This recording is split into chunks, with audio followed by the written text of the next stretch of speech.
नमस्कार, आप देख रहे हैं R9 टीवी। हमारे खास कार्यक्रम पोस्टमार्टम में आपका बहुत स्वागत है। R9 टीवी आपके लिए एक बेहद जरूरी और खास कार्यक्रम लेकर आता है। हमारे शो में आपसे जुड़े हुए बेहद अहम मुद्दे हम आपके सामने पेश करते हैं। न पक्ष की बात करते हैं, न विपक्ष का हंगामा होता है। सीधा खबर का विश्लेषण आपके सामने, ना कोई भ्रम, ना ही कोई अफवाह, सीधे निष्पक्षता के साथ में खबर का निचोड़, क्योंकि आपके लिए सही, सटीक और असल मुद्दों के बारे में जानना आज बहुत जरूरी हो चुका है। आजकल बात या तो पक्ष की होती है या विपक्ष की, लेकिन हम आपके लिए तथ्यों के साथ में असल मुद्दे को समझाने की कोशिश करते हैं हर खबर का पोस्टमार्टम। तो बने रहिए हमारे साथ। तो आज हम बेहद अहम मुद्दे पर बात करने वाले हैं, जिसकी चर्चा पूरी दुनिया में इस वक्त चल रही है। फ्रांस में चल रहे धार्मिक बवाल की आंच भारत तक पहुंच चुकी है। कुछ जगहों पर प्रदर्शन हुए, कुछ जगहों पर बयानबाजी हुई। फिलहाल इसी सिलसिले से विवादों के लिए मशहूर हो चुकी अलीगढ़ मुस्लिम यूनिवर्सिटी में भी जमकर हंगामा काटा गया। जब इस तरीके का कोई भी विवाद होता है तो अलीगढ़ मुस्लिम यूनिवर्सिटी से आवाज और मशालें जरूर उठती हैं। फ्रांस में पैगंबर मोहम्मद साहब के बनाए गए कार्टून के विरोध में अलीगढ़ मुस्लिम यूनिवर्सिटी के छात्र इकट्ठा हुए। फ्रांस के राष्ट्रपति इमैनुअल मैक्रों के खिलाफ में जमकर नारेबाजी की। विश्वविद्यालय के छात्रों ने फ्रेंच राष्ट्रपति के नाम पर भद्दे भद्दे नारे लगाए। यूनिवर्सिटी कैंपस स्थित डक पॉन्ड के बाहर, आपको बता दें, सैयद गेट तक मार्च निकाला गया। उन्होंने फ्रेंच प्रोडक्ट के पोस्टर भी जलाए और अपील की कि इस्लाम से मोहब्बत करने वालों को चाहिए कि वो फ्रांस द्वारा निर्मित किसी भी प्रोडक्ट का इस्तेमाल ना करें। इन छात्रों ने शार्ली हेब्डो मैगजीन का जिक्र करते हुए कहा कि 2011 से लगातार मैगजीन इस तरीके के पोस्टर बनाती चली आ रही है। विवादित पोस्टर को सरकारी इमारतों पर प्रदर्शित करना बेहद निंदनीय काम है। इसके चलते बीते 3 दिनों के अंदर जिस प्रकार से फ्रांस को 28 मिलियन का नुकसान हुआ है, इस बात से आपको अंदाजा लगा लेना चाहिए कि उसे कितना नुकसान हो सकता है। मामला भी समझ लीजिए। पिछले दिनों फ्रांस में एक टीचर ने क्लास के अंदर अभिव्यक्ति की स्वतंत्रता का जिक्र करते हुए पैगंबर मोहम्मद साहब का कार्टून दिखाया था, जिसके बाद में एक स्टूडेंट ने उस टीचर का कत्ल कर दिया। हालांकि बाद में उस स्टूडेंट को भी पुलिस ने एनकाउंटर में मार गिराया। इस वारदात के बाद से ही फ्रांस के राष्ट्रपति इमैनुअल मैक्रों ने इसे इस्लामी आतंकवाद करार दिया और कहा था कि इस्लाम हमारा मुस्तकबिल हथियाना चाहता है, जो कभी नहीं होगा। साथ ही उन्होंने पैगंबर मोहम्मद साहब के कार्टून जारी रखने की भी बात कही, जिसके बाद से दुनिया भर के मुसलमानों में गुस्सा देखा गया और लोग यहां तक कि कुछ मुस्लिम देशों में फ्रांस के प्रोडक्ट्स पर पाबंदी लगाने की बात सामने भी आ रही है। तो विवाद की जड़ यहीं से शुरू हुई। अभिव्यक्ति की आजादी के साथ कोई समझौता नहीं, यह कहा गया फ्रांस के राष्ट्रपति की तरफ से। डेल्गा ने अपने इस फैसले का बचाव करते हुए कार्टून को दिखाए जाने का समर्थन किया। उन्होंने कहा कि एक मजबूत कदम है जो हमारे गणराज्य के मूल्यों को दर्शाता है। डेल्गा ने कहा कि इस प्रतीकात्मक कदम से इतर मैं अपने साथी नागरिकों को यह संदेश देना चाहती हूं कि धर्मनिरपेक्षता, अभिव्यक्ति की आजादी और अंतरात्मा की आजादी के साथ कोई समझौता नहीं किया जाएगा। यह हमारे गणराज्य के मॉडल की जान है। साथ ही कहा कि लोकतंत्र के दुश्मनों के सामने कमजोर नहीं होना है, उनके सामने कमजोर नहीं होना जो धर्म को युद्ध के हथियार के रूप में इस्तेमाल करते आए हैं। ऐसे लोग जिनका इस गणराज्य को बर्बाद करने के लिए राजनीतिक उद्देश्य है। फ्रांस के होटल्स पर ईसा मसीह और अन्य धर्मों के प्रमुख लोगों के कार्टून को भी दिखाया जा रहा है। इससे पहले साल 2015 में शार्ली एब्डो कार्टून को लेकर फ्रांस में काफी बवाल हुआ था। इसमें 12 लोगों की जान गई थी। इसी बीच फ्रांसीसी सरकार भी देश से इस्लामी कट्टरपंथ को मिटाने के लिए एक्शन में है। पूरे देश में पुलिस और कानून प्रवर्तक एजेंसियां लगातार छापेमारी कर रही हैं। बड़ी संख्या में संदिग्ध लोगों को हिरासत में लिया गया। फ्रांसीसी सरकार ने एक इस्लामिक समूह पर प्रतिबंध लगाने का ऐलान कर दिया। सरकार के प्रवक्ता ग्रेबियाल अटाल ने यह भी कहा कि एक स्कूली शिक्षक की हत्या के बाद फलस्तीनी नेता शेख यासीन के नाम पर रखे गए एक इस्लामी समूह को प्रतिबंधित कर दिया गया है। और ये पूरी आग अब हिंदुस्तान में पूरी तरीके से फैल रही है। फ्रांस के राष्ट्रपति इमैनुअल मैक्रों की ओर से इस्लाम को लेकर की गई टिप्पणी के बाद यूपी के अलीगढ़ में शनिवार को विरोध प्रदर्शन देखा गया। अलीगढ़ में एएमयू के छात्रों ने फ्रेंच प्रेसिडेंट के खिलाफ में विरोध प्रदर्शन किया। आपको बता दें, सड़क पर जुलूस निकाला। इन छात्रों ने मैक्रो के पोस्टर भी जलाए, फ्रेंच प्रोडक्ट्स का बहिष्कार करने की मांग की। अलीगढ़ में छात्रों ने विरोध प्रदर्शन के दौरान फ्रेंच प्रेसिडेंट के बयान की निंदा कर दी और इसके अलावा स्टूडेंट्स ने कहा कि इस तरीके के बयान लोगों के बीच में आपसी समरसता को प्रभावित करते हैं। छात्रों ने अलीगढ़ मुस्लिम विश्वविद्यालय के गेट से मार्च भी निकाला, लोगों से फ्रांस में बने उत्पादों का बहिष्कार करने की मांग की। हालांकि अलीगढ़ के नगर पुलिस अधीक्षक अभिषेक ने बताया कि 29 अक्टूबर को भी एएमयू के छात्र नेताओं ने फ्रांस के राष्ट्रपति के खिलाफ प्रदर्शन किया। इस दौरान छात्र नेता फरहान जुबैरी के भड़काऊ बयान दिए गए, जिसको लेकर उसके खिलाफ एफआईआर लिखी गई है। तो फ्रांस में सरकार और कट्टरपंथी संगठनों के बीच में जंग का असर अब दुनिया के कई देशों पर पड़ने लगा है। दुनिया भर में फ्रांस के राष्ट्रपति इमैनुअल मैक्रों के खिलाफ में विरोध प्रदर्शन तेज हो गया है। भारत के कई इलाकों में मैक्रों के खिलाफ में गुस्सा देखा गया, जबकि दूसरी तरफ प्रधानमंत्री नरेंद्र मोदी ने गुरुवार को साफ कर दिया था कि आतंकवाद के खिलाफ जंग में भारत फ्रांस के साथ खड़ा है। इस मौके पर पीएम मोदी ने फ्रांस में हुए हमलों की निंदा की थी। तो वहीं दूसरी ओर हमारे देश से ही ये दो तरीके की तस्वीर है। दक्षिण मुंबई की एक व्यस्त सड़क पर फ्रांस के राष्ट्रपति इमैनुअल मैक्रों के पोस्टर्स चिपकाए गए। आप समझिए, उस सड़क पर ये पोस्टर जमीन पर चिपकाए गए हैं और पोस्टर के ऊपर से वाहन गुजरते दिखाई दिए हैं, लोग चलते हुए दिखाई दे रहे हैं। ये पूरा मामला सोशल मीडिया पर वायरल होने के बाद पुलिस मौके पर पहुंची, सड़क पर लगे पोस्टर को हटाया गया। जानकारी के मुताबिक भिंडी बाजार क्षेत्र और जेजे फ्लाईओवर के नीचे मोहम्मद अली रोड पर राहगीरों और मोटर चालकों ने मैक्रो के सैकड़ों पोस्टर चिपके देखे, जो फ्रांस में कार्टून विवाद को लेकर मुस्लिम देशों की आलोचना का सामना कर रहे हैं। सोशल मीडिया पर एक वीडियो भी वायरल हुआ, जिसमें वाहन पोस्टर के ऊपर से गुजरते दिखाई दिए। तो वहीं दूसरी तरफ राजनीतिक दल भी इसका फायदा उठा रहे हैं। भोपाल में हुए विरोध प्रदर्शन पर कड़ा रुख अपनाते हुए मध्य प्रदेश के मुख्यमंत्री शिवराज सिंह चौहान ने कहा कि इन लोगों के खिलाफ में कार्रवाई की जाएगी। उन्होंने ट्वीट किया, मध्य प्रदेश शांति का टापू है और इसकी शांति को भंग करने वालों से हम पूरी सख्ती से निपटेंगे। इस मामले में 188 आईपीसी के तहत में मामला दर्ज करके कार्रवाई की जा रही है।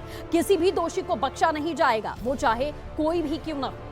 तो अब ये स्पष्ट तौर पर आप समझ लीजिए कि हमारे देश का फ्रांस के मुद्दे पर रुख क्या है, क्योंकि हमारे देश के प्रधानमंत्री अगर किसी दूसरे देश में हो रहे विवाद पर अपनी टिप्पणी देते हैं तो वो हमारे ही देश की लाइन बन जाती है। वो हर एक नागरिक की मानसिकता को दर्शाता है कि हमारा देश इस स्पेसिफिक मुद्दे पर सोचता क्या है। प्रधानमंत्री नरेंद्र मोदी ने फ्रांस के नीस शहर में हुए आतंकवादी हमले समेत हालिया हमलों की निंदा की है, क्योंकि एक के बाद एक सिर्फ एक शिक्षक का गला रेतकर कत्ल नहीं किया गया धर्म के नाम पर, बल्कि गिरजाघर में भी हमला किया गया, तमाम मासूमों की जान ली गई। उन्होंने कहा कि आतंकवाद के खिलाफ लड़ाई में भारत फ्रांस के साथ खड़ा है।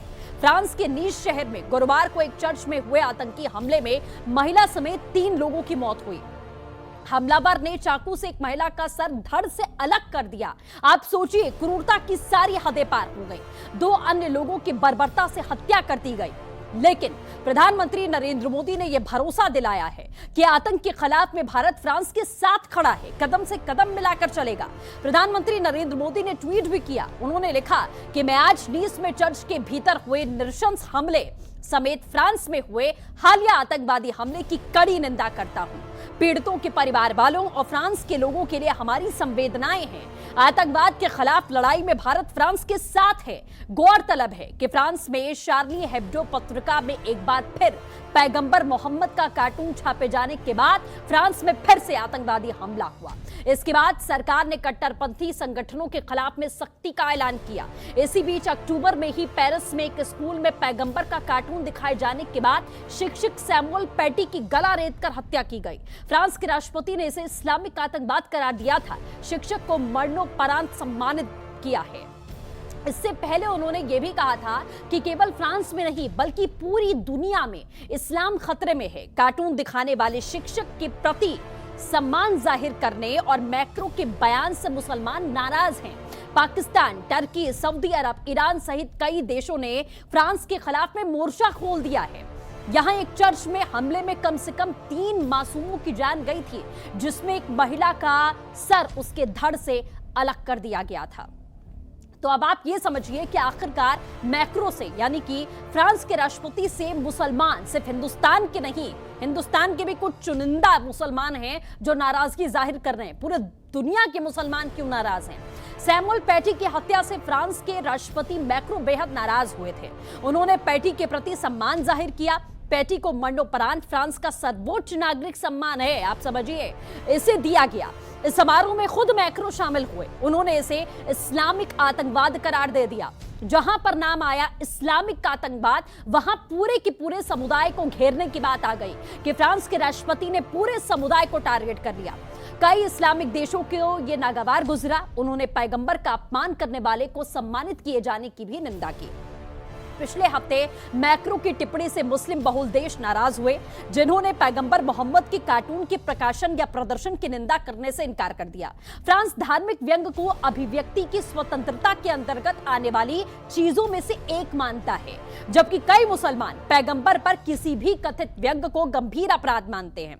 पैटी की हत्या से पहले ही मैक्रो मुसलमानों के बीच में दरार बढ़ गई थी, जब उन्होंने 2 अक्टूबर को इस्लामिक अलगाववादियों के खिलाफ में मुहिम छेड़ने का ऐलान कर दिया था और कहा कि केवल उनके देश में नहीं बल्कि दुनिया भर में इस्लाम खतरे में है। उस दिन उन्होंने घोषणा की कि उनकी सरकार 1905 के उस फ्रेंच कानून को मजबूत करेगी जो चर्च और राज्य को अलग अलग करता है। अपने भाषण में मैक्रो ने दावा किया कि फ्रांस में शिक्षा और अन्य सार्वजनिक क्षेत्रों से धर्म को अलग करने के लिए मुहिम में कोई रियायत नहीं दी जाएगी। नया बिल दिसंबर में आने की उम्मीद है।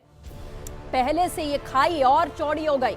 शिक्षक की हत्या के बाद सरकार पर मुस्लिम संगठनों के खिलाफ कार्रवाई करने का आरोप लग गया कि अगर किसी सिरफिरे ने हत्या की तो आप पूरे समुदाय को कैसे कटघरे में खड़ा कर सकते हैं। फ्रांस सरकार और मुसलमानों के बीच में खाई पहले से काफी ज्यादा थी और बढ़ गई है।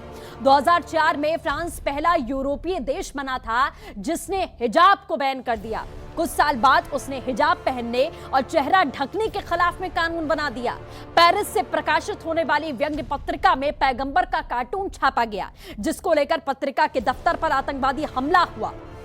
हाल ही में इस पत्रिका ने एक बार फिर से पैगंबर के कार्टून को छाप दिया। इसको लेकर भी दुनिया भर के मुसलमान नाराज हैं। ईरान से फ्रेंच राजदूत को तलब किया। ईरान ने विदेश मंत्रालय ने इस्लाम और मुसलमानों को लेकर मैक्रो के बयान से नाराज होकर फ्रांस के राजदूत को भी तलब किया। ईरान के विदेश मंत्रालय के एक अधिकारी ने कहा कि राजदूत के सामने मैक्रो के बयान पर कड़ी आपत्ति जाहिर की और कहा गया कि इस्लाम और पैगंबर इस्लाम के सिद्धांतों का अपमान स्वीकार नहीं किया जाएगा, चाहे ऐसा करने वाला किसी भी पद पर हो। सऊदी अरब ने भी निंदा की। पाकिस्तानी संसद में प्रस्ताव पास हुआ। सऊदी अरब ने कहा कि वो पैगंबर मोहम्मद के कार्टून बनाने और इस्लाम को आतंकवाद से जोड़ने के प्रयास की निंदा करता है। सऊदी ने फ्रांस में पैगंबर की तस्वीर को दिखाए जाने को लेकर इस्लामिक देशों द्वारा कार्रवाई की अपील को लेकर कुछ नहीं कहा। विदेश मंत्रालय की ओर से जारी बयान में यह भी कहा गया कि सऊदी अरब हर आतंकी घटना की निंदा करता है, चाहे जिसने भी की हो। दूसरी तरफ पाकिस्तान के दोनों सदनों में इस मुद्दे पर निर्विरोध प्रस्ताव पारित किया गया। नेशनल असेंबली में पाकिस्तान के विदेश मंत्री शाह महमूद कुरैशी की ओर से पेश किया गया। विपक्षी दलों ने फ्रांस से पाकिस्तान के राजदूत को वापस लेने की मांग करते हुए प्रस्ताव पास किया। हालांकि फ्रांस में 3 महीने से पाकिस्तान के राजदूत का पद खाली है। फ्रांस के राष्ट्रपति को लेकर हो रहे विरोध प्रदर्शनों में हमें एक बात समझनी होगी कि ना तो इस्लाम खतरे में है और ना ही इस्लाम को कोई खतरा हो सकता है। ना कुरान से, ना बाइबल से और ना ही दुनिया की कोई किताब से खतरा है। खतरा है आतंकवाद से, कट्टरवाद से। इस वजह से पूरी दुनिया में इस्लाम बदनाम हो रहा है। दुनिया भर के मौलानाओं, मौलवियों को यह सोचना पड़ेगा कि क्यों आखिर इस्लाम को मानने वाले लोग ही इस तरीके की घटनाओं में आगे आ जाते हैं। किसी का गला काटने या कहीं शरीयत ना लागू करने पर मुस्लिम देशों के ध्रुवीकरण के नाम पर ये जो पूरी दुनिया में फसाद हो रहा है, ये आखिर दुनिया को कहां लेकर जाएगा? ये एक बहुत बड़ा सवाल है जिसके बारे में आपको सोचना पड़ेगा। कट्टरवाद का झंडा उठाने वाले लोगों को हमें रोकना पड़ेगा। इसका समाधान क्या है, इस बारे में समझना पड़ेगा। हम समस्या का हल क्या है, इसके बारे में कभी नहीं सोचते। सिर्फ मेरा ही मजहब श्रेष्ठ है, इसके लिए पूरी दुनिया के बड़े मजहबी लोगों को सामने आकर कहना होगा कि ये बातें बंद करो। सभी मनुष्य एक समान हैं, सभी का ईश्वर एक है। आपकी मान्यताएं अलग अलग हैं, आपके गुरु अलग अलग हैं, आपके ईश्वर अलग अलग हैं, आप जिनकी निंदा करते, आप जिनकी आस्था और कहीं ना कहीं उनके साथ में आप विश्वास रखते हैं, उसकी जुबान अलग हो सकती है, लेकिन अनेक ईश्वर नहीं है। अलग अलग ईश्वर होंगे तो कल को ईश्वर की लड़ने ही लग जाएंगे। जाहिर तौर पर यह हमें समझना पड़ेगा। दुनिया कैसे बचेगी आखिरकार? पूरी दुनिया को यह समझना होगा कि धर्म के नाम पर जो बंटवारा है वो हमें कहीं का नहीं छोड़ेगा। इसीलिए समानता की बात करनी होगी, एकता की बात करनी होगी। इन्हें सिर्फ एक ही सीख मिली है कि शान में गुस्ताखी करने वाले को गला रेत कर मार दो। ये कोई धर्म नहीं सिखा सकता।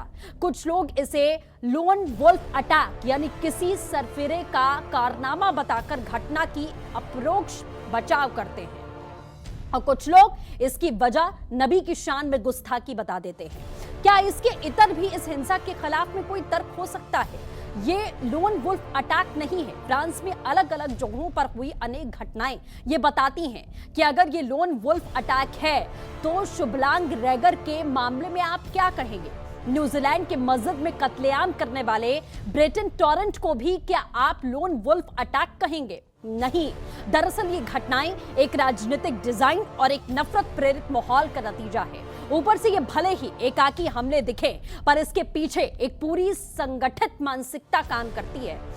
ये आपको शुरू से ही एक ऐसा माहौल देती है, आपको ये नहीं सिखाया गया कि कार्टून का जवाब कार्टून से दिया जा सकता है, फिल्म का जवाब फिल्म बनाकर देना चाहिए, लेख के जवाब में लेख लिखना चाहिए, विरोध के लिए सिविल डिसओबीडियंस का इस्तेमाल करना चाहिए। इन सब उपायों के परे इन्हें सिर्फ एक सीख मिली है कि शान में गुस्ताखी अगर कोई भी कर दे तो उसका गला आपको रेत कर मार देना चाहिए, जो कि कोई भी मजहब दुनिया के किसी भी कोने में नहीं सिखाता है। अब वापस हिंदुस्तान पर आते हैं। मुनव्वर राणा का विवादित बयान सामने आया। फ्रांस के हमले पर उन्होंने कहा कि मैं भी वही करता। ये सुनिएगा, मुनव्वर राणा ने कहा। मुनव्वर राणा ने कहा कि आप विवाद को जन्म देकर लोगों को उकसाते हैं। मोहम्मद साहब का कार्टून बनाकर उसे कत्ल के लिए मजबूर किया गया। अगर उस स्टूडेंट की जगह मैं होता तो मैं भी वही करता। देश के जाने माने शायर मुनव्वर राणा ने फ्रांस को लेकर यह विवादित बयान दे डाला। फ्रांस के हमले को उन्होंने सही ठहराया, कहा कि अगर मैं उस जगह होता तो यही करता। फ्रांस के खिलाफ भारत समेत दुनिया भर के मुसलमान गुस्से में हैं। अब अपने बयानों को लेकर अक्सर चर्चाओं में रहने वाले मशहूर शायर मुनव्वर राणा ऐसा बयान देते हैं। अगर आप विवाद को इस तरीके से लेकर जन्म देंगे, लोगों को उकसाएंगे, कार्टून बनाकर उसे कत्ल करने के लिए मजबूर किया गया, तो क्या कुछ कहा मुनव्वर राणा ने, आप एक बार खुद से सुन लीजिए। फ्रांस की घटना को लेकर देश दुनिया में अलग अलग प्रतिक्रियाएं आ रही हैं। भारत में भी कई जगह, चाहे वो मध्य प्रदेश का भोपाल हो या फिर अन्य जिले या राज्य हो, वहां पर भी अलग अलग प्रतिक्रियाएं आ रही हैं।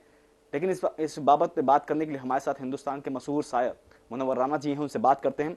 सर, जो फ्रांस की घटना हुई है उसको किस नजरिए से आप देखते हैं? देखिए, मैंने मुख्तलिफ लोगों से बात करते हुए यही बात कही कि जिसने कार्टून बनाया उसने बुरा किया, और जिसने कत्ल कर दिया उसने और बुरा किया। तो अब जाहिर सी बात है कि मुजरिम तो दोनों बराबर के हैं। ये कहा जाता है कि मजहब की आंच बहुत तेज होती है, इसमें हाथ डालने से आदमी जल जाता है। किसी का मजहब हो, कोई मजहब हो, जो मानने वाला है, जिसको जो मानने वाला है। तो चूंकि शुरू से जब से इस्लाम पैदा हुआ, उससे पहले उस वक्त से अभी तक हमारे यानी इस्लाम का जो भी इख्तलाफ है, झगड़ा है, लड़ाई है, वो या तो ईसाई से धर्म से है या यहूदी धर्म से है। उसका हिंदुस्तान से कभी कोई ताल्लुक नहीं रहा टिल दिस डेट। आज भी आप ये सोचें कि अब तो सब बहुत कंस्ट्रक्शन बदल गए हैं, वरना मक्के और मदीने की जो छतें हैं उनमें जो लकड़ी पड़ी हुई है छतों पे, वो सब हमारे हिंदुस्तान से, केरला से गई। शुक्रिया हमसे बात करने के लिए। तो ये थे मशहूर शायर मुनव्वर राणा साहब, जिन्होंने फ्रांस में हुई घटना को गलत बताया है कि जिसने कार्टून बनाया वो भी गलत था और जिसने उनकी हत्या की वो भी गलत था। लेकिन अगर कोई धर्म से छेड़छाड़ करेगा तो वो मरने के लिए तैयार हो, और शायद जिसको ये नशा है धर्म का वो मार भी दे, तब भी कोई दिक्कत नहीं है। लखनऊ से कैमरा पर्सन प्रियांश मिश्रा के साथ गगन मिश्रा, नई टीवी, उत्तर प्रदेश। तो हिंदुस्तान में भी ऐसे लोगों की कमी नहीं है जिनकी विचारधारा ऐसी है जो कहीं ना कहीं देश को और मजहब को बांटने का काम करती है। अब बात कर लेते हैं सोशल मीडिया की, क्योंकि सोशल मीडिया का ऐसे मामलों में बहुत एक अहम रोल होता है, किरदार होता है। सोशल मीडिया पर हिंसा की वकालत का बहुमत देखा गया। कितने ऐसे लोग हैं जो किसी बात पर किसी से असहमत, अपमानित, आहत महसूस करके दूसरे इंसान की बेदर्दी से जान ले लेते हैं या जान लेने की कोशिश कर देते हैं। अपने आसपास की ऐसी घटनाओं के प्रतिशत का आप खुद लेखा जोखा बनाइए। दुनिया के विकास के साथ में यह संख्या घटती गई है। इस तरीके का जंगली इंसान होने के लिए एक खास परवरिश, कंडीशनिंग दरकार होती है, जिससे उस व्यक्ति का एड्रेनल जरूरत से ज्यादा उछाल मारता है। हर एक अपनी संभावित प्रेमिका के ना कहने पर उस पर तेजाब नहीं फेंकता, गोली नहीं मार देता। बस लाखों में एक आध ही ऐसे होते हैं जो इस तरीके की मूर्खता करके उसका और अपना जीवन बर्बाद कर लेते हैं। इसे वो महान काम समझता है, पर दूसरे जानते हैं कि ये नितांत मूर्खता है और एक खास उम्र में एक खास तरीके की परवरिश पाए मन बिगड़े, कई बार धन पद के मद में बौराए परिवार के लड़के ऐसा काम करते हैं, या फिर मजहब में गलत सीख दिए हुए लड़के। 21वीं सदी तक पहुंचकर भी बहुत सारे लोग मसलों को बात से हल करना और बातचीत से समझना बूझना नहीं सीख पाते हैं। वो दिमागी तौर पर पिछड़े हुए लोग हैं जो अभी भी 500-600 बरस पहले या उससे भी पहले के सोच समझ से जीते हैं। ये दुनिया के लिए उपयोगी अनुपयोगी है, ये बात नहीं समझते। उनकी मारकाट उन्हीं को मरने काटने के रास्ते पर ढकेल देती है। ये समझने की तासीर उनके दिमागों में ना होती है और ना उनकी सोहबत इसे होने देती है। ये तन मन धन से गरीब लोग हैं। इनको ये भी नहीं मालूम है कि ना समझ है कि धीरे धीरे दुनिया गैर जरूरी लोगों के प्रति दया दिखाने की मानवीयता त्यागती जा रही है। संयुक्त राष्ट्र जैसी अंतर्राष्ट्रीय संस्थाएं कमजोर हो रही हैं। आज यमन में मर रहे लाखों बच्चों का कोई भी वारिस नहीं है। सूडान के खून खराबों से दुनिया धीरे धीरे उबकाई जा रही है। कई भौगोलिक इकाइयों में से अब सरकार के नाम पर मारकाट करने वाले गिरोही के साए में लोग नित मरने कटने को अभिशप्त हो चुके हैं। सरकारों के लिए खून खराबा उनको बनाए रखने टिकाए रखने का औजार बन गया है। बड़े देशों के लिए उनके बाजार पर कब्जे को बनाए रखने के लिए देशों में आबादियों को डराए रखने में और काबू करने के लिए काम करता है। लेकिन आवाम के लिए यह जहर है जिससे सिर्फ और सिर्फ आपको और आपके परिवार को, आने वाली पीढ़ी को नुकसान होगा। अब अभिव्यक्ति की आजादी पर बात कर लेते हैं थोड़ा। आपकी आने वाली नस्लों को अभिव्यक्ति का मतलब समझ में आ जाएगा क्या? अगर आपको किसी सरकार या किसी भी स्टेट की बात बुरी लगती है या आपकी भावनाएं आहत होती हैं, तो आपके बिल्कुल अधिकार हैं। आप उसका विरोध करें, पुरजोर विरोध करें, प्रदर्शन करिए, वार्तालाप करिए, और ये तब तक करें जब तक आपकी बात ना मानी जाए। ये आपका अधिकार है और ये आपकी अभिव्यक्ति की आजादी है। मगर आप अपनी भावनाएं आहत होने पर लोगों के गले काटेंगे, दंगे करेंगे, खून खराबा करेंगे, तो अगले को हक है कि वो आपके साथ इतनी सख्ती से पेश आए कि आपकी आने वाली नस्लों को अभिव्यक्ति का मतलब समझ में आ जाए। क्योंकि अब बहुत हो चुका है। 21वीं सदी में जी रहे हैं और जहां मंगल ग्रह पर गया हुआ एक रोबोट आपको वहां की वीडियो और फोटो भेजता है और आप 1400 साल पहले आई एक धारणा जिसमें यह कहा गया कि आप कब्र में जाएंगे तो आपको मार पड़ेगी, उसको मानते हुए डर में दुबले हुए जाते हैं। और आपकी इस बेवकूफी भरी आस्था या ये डर आपके भीतर जिसने डाला है, उसकी अगर कोई हंसी उड़ाए तो आप उस हंसी उड़ाने वाले की गर्दन काट देते हैं। आप जैसे राम रहीम और आसाराम पर हंसते हैं और हंसी उड़ाते हैं, वैसे ही दूसरों को यह अधिकार है कि वो आपकी बेवकूफी भरी मान्यताओं और उनको बनाने वालों की हंसी उड़ाए। आपको नहीं दिखता, मगर आपकी मान्यताओं को बनाने वाले आसाराम और राम रहीम से कहीं ज्यादा काबिल नहीं थे। इनके भी 50 डिग्री नीचे की बुद्धि के लोग थे, मगर आप गला काट कर अपने लोगों की इज्जत करवाएंगे तो ये सब बर्दाश्त के बाहर हो जाएगा। इसका इलाज बेहद जरूरी है। अब सरकारों को इस पागलपन के खिलाफ में एकजुट होकर इस बेवकूफी का स्थायी इलाज करना पड़ेगा, नहीं तो पूरा देश इसी तरीके से पूरी दुनिया खत्म हो जाएगी। भारत की ही लोग बात करते हैं और भारत में ही कुछ लोग, कुछ संगठन, कुछ समुदाय ऐसे हैं जो मुट्ठी भर लोग हैं लेकिन कहीं ना कहीं उस समुदाय को बर्बाद कर देते हैं। भारत में एक समय ऐसा था जहां धर्म के नाम पर कुरीतियां हुआ करती थीं और वो धर्म था हिंदू धर्म। समझिएगा, मुस्लिम धर्म की बात नहीं हो रही, हिंदू धर्म की बात हो रही है। इसमें हमारे देश में बाल विवाह, सती प्रथा, दहेज प्रथा, एक समय में भारत में विधवाओं को जीने का अधिकार नहीं होता था, उनको दूसरी शादी करने की इजाजत नहीं दी गई थी। जिन लोगों ने इस कुप्रथाओं का विरोध किया और इसे जड़ से खत्म कर दिया, उन्हें हमारे देश में ईश निंदा करने वाला नहीं कहा जाता, बल्कि समाज सुधारक कहा जाता है। आज पूरी दुनिया को यह समझने की जरूरत है कि अगर किसी कुरीति को खत्म किया जाता है तो धर्म आपका भ्रष्ट नहीं होता, बल्कि वो धर्म और ज्यादा सशक्त और मजबूत होता है। आज हम आपसे यही कहना चाहते हैं कि चाहे आप किसी भी धर्म के हो, धर्म कभी भी किसी का गला रेतना नहीं सिखाता। भारत के मुसलमान भारत के साथ खड़े हैं और आम मुसलमानों को इन बातों से कोई लेना देना है ही नहीं। कुछ मुट्ठी भर लोग हैं, कुछ राजनेता हैं जो लोगों को भ्रमित करते हैं। हमारी जंग ऐसी सोच और ऐसे लोगों के खिलाफ में है और अंत में आज आपको समझना पड़ेगा कि धर्म कभी खतरे में नहीं हो सकता, बल्कि आपकी समझ और आपके फैसले से आपको खतरा जरूर हो सकता है। फिलहाल के लिए बस इतना ही। नमस्कार।